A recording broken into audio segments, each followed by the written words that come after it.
Sudah belajar menggambar setiap hari tapi belum juga bisa? Sudah mencoba konsisten tapi belum juga mendapatkan hasil yang diharapkan? Ngantuk dan lapar tetap dibela-belain belajar agar hasil seperti sang idola? Mungkin kamu punya prinsip no pain no gain. Atau memang idolamu tidak pernah sharing rahasianya? Ibarat fitness, agar mendapatkan tubuh ideal, disiplin, konsistensi, dan rasa sakit saat latihan mutlak diperlukan. Tapi asupan nutrisi dan istirahat juga dibutuhkan. Nah, di sini aku akan sharing apa itu nutrisi yang diperlukan. 5 hal yang harus dipahami yang mungkin selama ini dirahasiakan oleh idolamu. Kita mulai dari yang paling simpel tapi paling berdampak pada karya yang dihasilkan. Pertama, perspektif dan proporsional. Perspektif dan proporsional sangat erat hubungannya. Keduanya saling berkaitan dan tidak bisa dipisahkan. Pernah melihat gerbong kereta yang panjang? Jika dilihat secara perspektif, proporsinya semakin mengecil di kejauhan.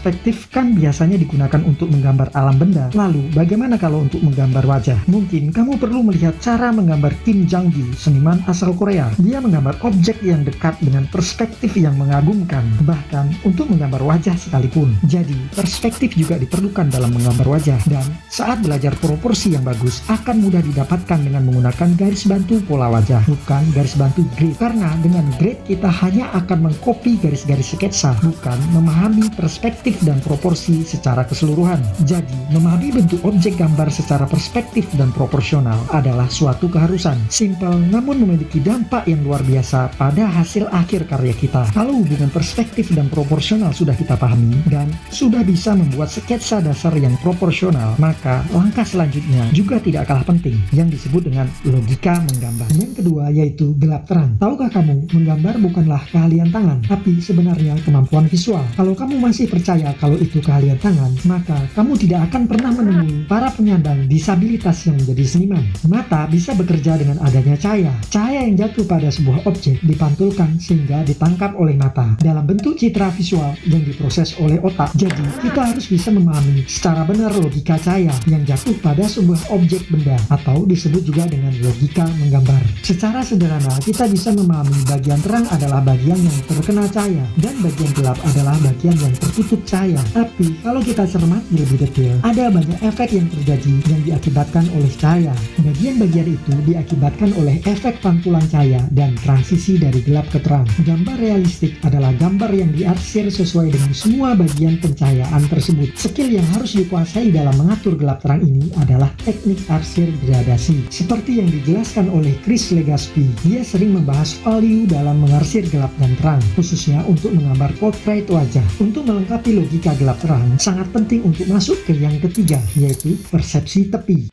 Coba perhatikan gambar ini, lalu bandingkan dengan gambar ini. Garis tepi outline wajah yang awalnya terlihat jelas akan menjadi samar bahkan tidak terlihat lagi. Begitulah yang dimaksud dengan garis tepi pada gambar realis, di mana salah satu syarat gambar realis adalah tidak memperbolehkan adanya garis tepi. Dengan kata lain, gambar muncul akibat adanya perbedaan tone gelap terang pada gambar. Kebanyakan pemula yang belajar menggambar realis tidak menyadari ini, hanya terpaku pada garis-garis outline dalam menggambar bentuk. Sekarang, aku tunjukkan sesuatu yang sangat penting, yang sebenarnya cukup sederhana tapi akan sangat berpengaruh pada hasil gambar kita secara keseluruhan. Coba perhatikan ini, lalu bandingkan dengan yang ini. Mana yang terlihat lebih indah? Tentu yang kanan, bukan? Ini bukan sekedar mengisi background gambar, tetapi di mana ruang terisi penuh secara keseluruhan. Ini adalah bagian keempat, yaitu komposisi ruang. Jika kita memberi ruang negatif yang dianggap background tadi, sama pentingnya dengan bentuk positif objek gambar, akan membentuk satu kesatuan gambar yang sesuai. Namun sebaliknya, jika kita hanya mengisi bentuk positif sebagai objek gambar, maka akan tersisa ruang-ruang yang kosong. Mengisi ruang negatif akan membuat gambar dalam komposisi yang sangat indah. Sebelum masuk ke bagian yang sangat penting untuk dipahami, yaitu bagian kelima, aku sudah membuat video dengan penjelasan detail untuk bagian 1 sampai dengan keempat tadi. Linknya aku taruh di playlist di info yang ini, dalam judul 5 persepsi realis. Kalau kamu ingin tahu spesifikasi peralatan yang kugunakan, bisa kamu cek di deskripsi di bawah. Sekarang kita masuk ke bagian yang kelima, yaitu persepsi keseluruhan, atau dalam bahasa Inggrisnya Perception of whole. persepsi tentang keseluruhan adalah keterikatan 4 hal yang kusebutkan tadi. Jika salah satu tidak digunakan, maka gambar akan mengalami ketidaksempurnaan. Kesimpulannya, keempat persepsi tadi harus digunakan dalam menggambar realis untuk menghasilkan karya yang indah. Dan semoga kamu lekas menjadi jagoan menggambar.